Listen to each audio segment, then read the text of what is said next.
So with everything that's about to happen on L2, and with Blast's mainnet launch, which I'm gonna cover in a second, I figured it's a good idea to take a look into the past of one of the builders in the entirety of Web3 that I would not bet against. Tieshun Roquerre, or better known as Pacman Blur. It all started in 2014 when Tieshun was a 14-year-old boy. He got curious about Teespring, a t-shirt company. He found out that the company basically targeted ads on Facebook and managed to create $1 million in sales each day. This was the moment he realized that technology can create wealth.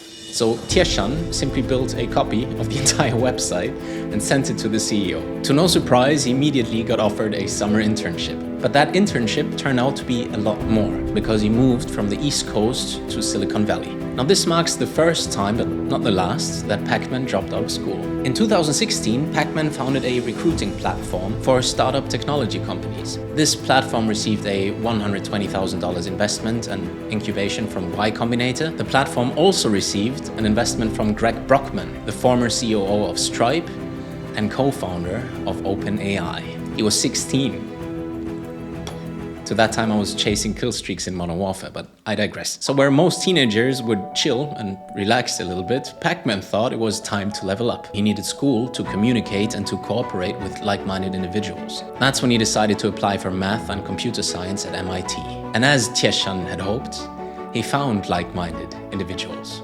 This is where he met Anthony Liu. In 2018, everything changed when he got introduced to Handshake, a DNS protocol. And this was the moment he turned his eyes towards crypto. He received $100K from the Thiel Fellowship to drop out of school once again to build his first crypto startup project called Namebase. So Namebase was a domain registrar that helped with the Handshake adoption. They basically built a full functioning NFT marketplace for domains with on and off ramps and market makers and got $4 million from investors such as Coinbase. During that time, he was praised by Anthony Pompliano as well. Pacman was on his way to become a major crypto player. Say what you want about Pomp, but his way to discover talent is pretty insane. That makes his next move a bit more obvious. After selling Namebase in 2021, he dove straight into NFTs. And let me tell you, he was one of us. Now this is what I call proof of degen, POD. His first mint was Blitmap, which he diamond-handed and sold on the top for 30 ETH, and just like that, he was hooked. He researched the space inside out, tweeted GMs and GNs, aped into Solana NFTs before they were a thing, and shared threads on tools that every degen should use. But Pacman quickly understood the one major flaw of trading NFTs. The NFT ecosystem is push and pull. On one hand, you have the creator that enjoys volatility because it brings in royalties, and on the other hand, you have the holder, which hates volatility because the holder only wants price to go up. Now in a token economy, the creator and the community, they have aligned incentives because both of those groups just want price to go up. For NFTs, it's an entirely different story. Trading fees and royalties monetize volatility.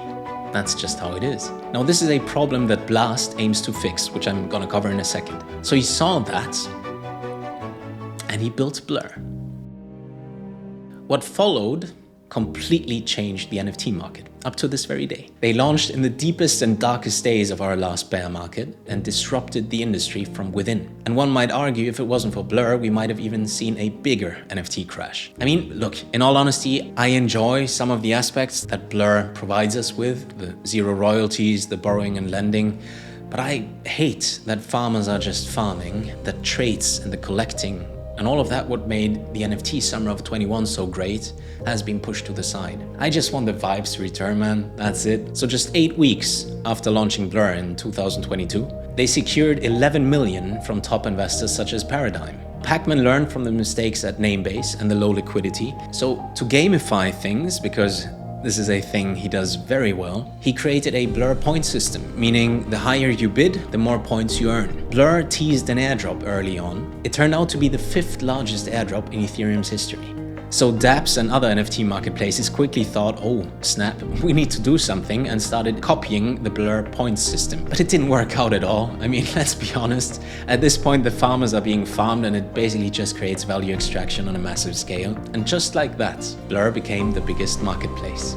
So with Blur succeeding, it's time to disrupt something even bigger, the entire L2 marketplace. And this is where Blast comes into play. So before I continue to talk about yield and Blast, anything I'm gonna say is purely educational. It's non-financial advice. I keep 95% of my portfolio in Bitcoin because it has no yield.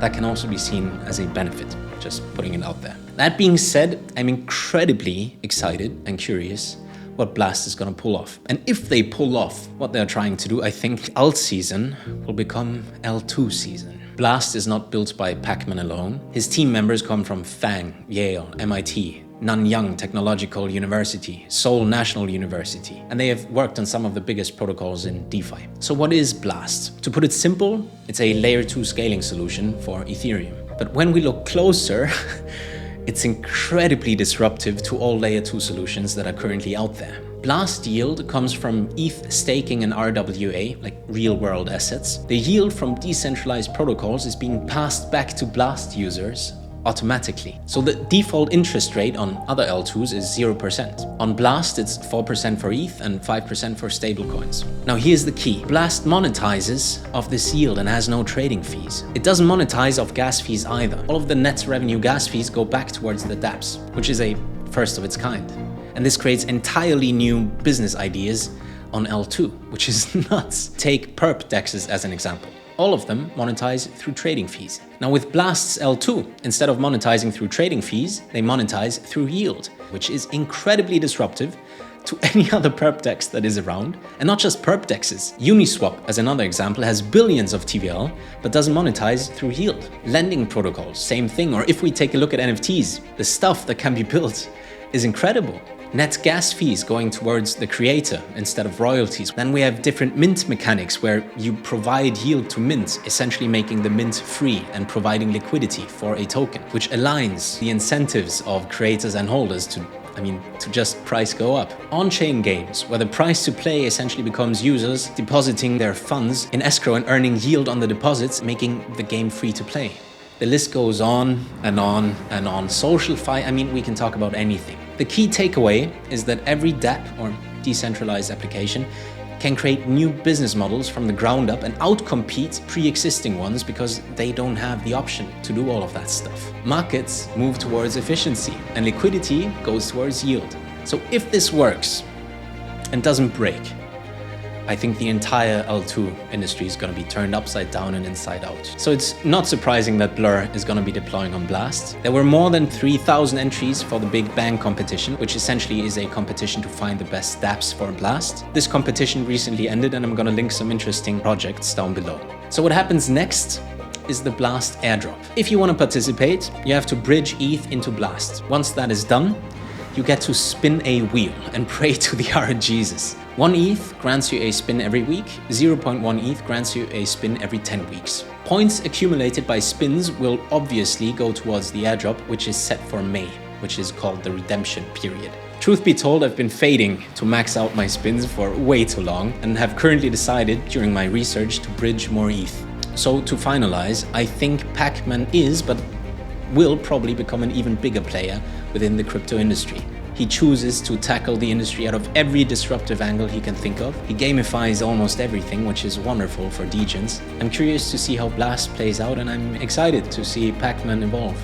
I'm gonna see you soon in the other side. Take care.